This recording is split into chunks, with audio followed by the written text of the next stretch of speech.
I know what you're thinking. Alienators? Didn't you already do this one, you grandparents' basement-dwelling virgin? First of all, harsh! Second of all, yes, Alienators is an alternate title to Bruno Mattei's Terminator 2. But that's not the movie I'm reviewing right now. In fact, why don't you go ahead and just take the S right out of the title. There you go, that's what I'm reviewing. Alienator.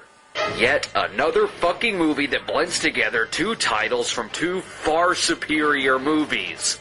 And guess what? Just like Bruno Mattei's Alienators, this one isn't a fucking ripoff of the Terminator either. Actually, I don't know what the fuck the movie's trying to be. There's this opening text crawl that honestly, I don't even want to read the fucking thing. Why should I fucking read it? More often than not, the text crawl just describes a movie that is far better than the one you're watching. It's like the text crawl at the beginning of Rats. Why do I need to read that? I'm not about to watch that movie. I'm about to watch something about killer rats.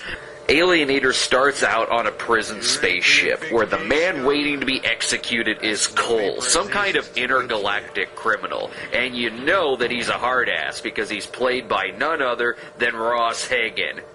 That's right, Ross Hagen, the super cock Hellcat side hacker. Or as you Cinemax fans might remember him, the captain from Dinosaur Island.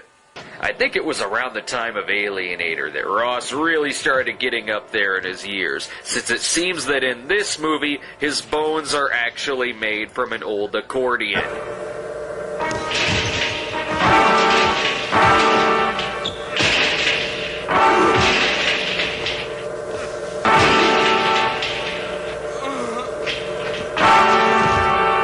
And so is his ass, apparently. Jan Michael Vincent plays the man in charge of the prison ship. I would give him a name, but on the credits he's only known as Commander. Our top-billed actor doesn't even have a fucking name. Maybe that's because he's not the fucking star of this movie. Jan Michael Vincent is probably not even in about 10 minutes of this fucking thing. I'm not really buying Jan Michael Vincent as a prison space warden. He just kind of pouts a lot and is pretty monotone. He needs to shout his lines. He needs to insert all kinds of vulgarities out of nowhere. He needs to be like Captain Rhodes from Day of the Dead. Why couldn't they have had Rhodes play the commander in this movie? Oh, it should have been easier than you think. You know why? Because Joseph Pilato plays one of the ship's fucking crew members, and he gets less of a character name than Jan Michael Vincent. He's credited as Tech Number 2, and they don't even have him cursing. What? Jay Richardson is a crew member too?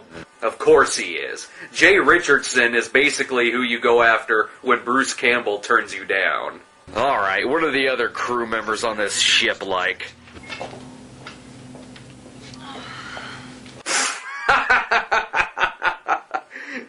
You just went to the Goodwill and cut a couple of holes in one of those shirts, didn't you? I love this part here. This is where you can tell that Jan Michael Vincent spent very little time on the set, because watch how he looks at her. He looks at PJ Souls like this is the first time he's ever laid eyes on her costume. Ross ends up escaping from the prison with some deadly cockroaches in a brown paper bag. You know what? That wasn't a bad effect. Okay, he escapes. We should be heading towards the climax here pretty... What the hell? It's just the opening credits? Fine time for the fucking opening credits sequence, 20 minutes into the goddamn movie.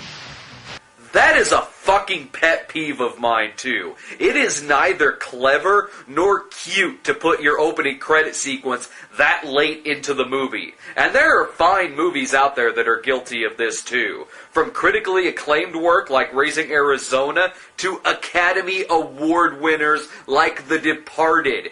It is distracting, and it completely takes you out of the movie. Believe it or not, I'm walking on air. I never thought I could feel so free. Flying away on a wing and a prayer. Ooh.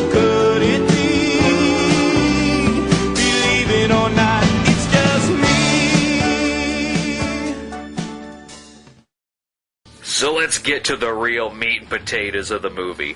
Wait a minute, where are we now, Earth? Well, this looks kind of familiar. The RV rolling through the woods, the constant fog. Are there two bumbling hunters as well? There are two bumbling hunters. Oh, God. Just cut to the fucking music.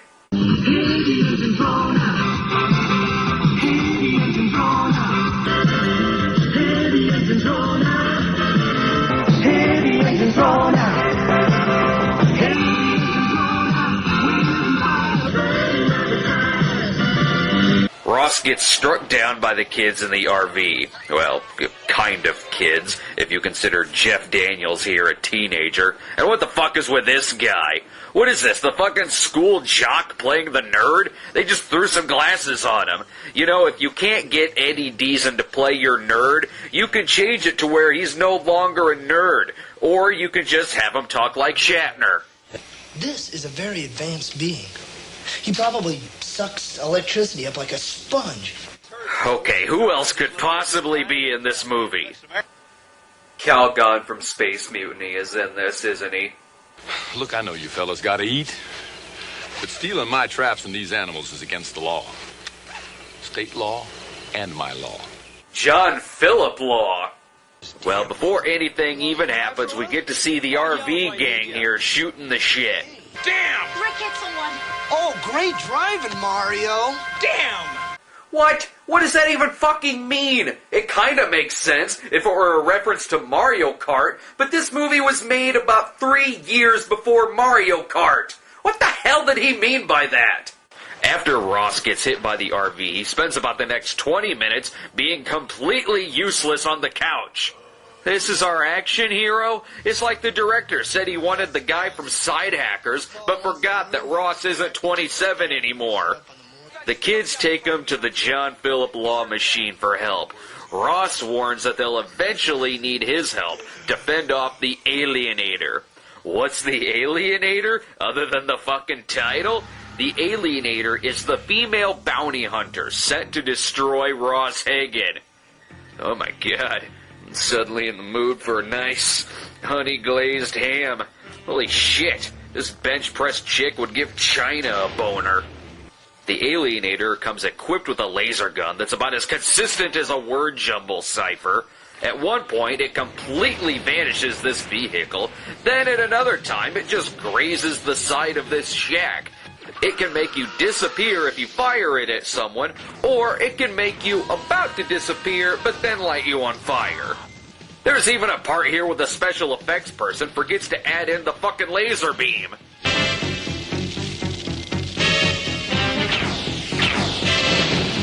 It doesn't help that Ross seems to be saddled with the biggest group of dumb fucks on this planet, because none of them seem to understand that he wants them to take that damn Running Man collar off. He has to wait till he gets to the war veteran's house before anyone gets what he's gesturing about. No, Colonel, don't!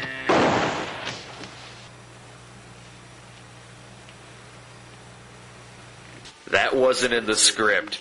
Ross is still just really fucking high from being on the Hellcat set. Speaking of this old guy here, it took this movie about 70 minutes, but it finally has its badass. First rule, never surrender your weapons. Second rule, blow the hell out of your enemy before they can do it to you. I fucking love this guy! Stay put. Now I'm pissed.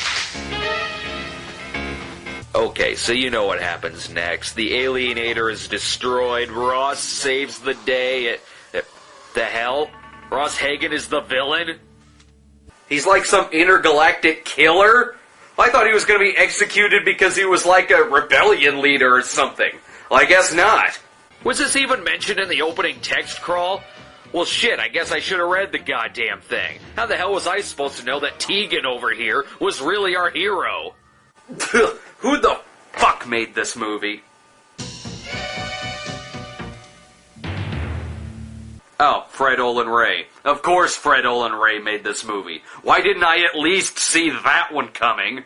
Fred Olen Ray actually did make a movie at one point called Prison Ship. aka Star Slammer, and even that had Ross Hagen in it. The two of them really love space prisons. I previously mentioned Fred Olen Ray in my review for Demented Death Farm Massacre, where he directed the 5 minutes worth of John Carradine footage.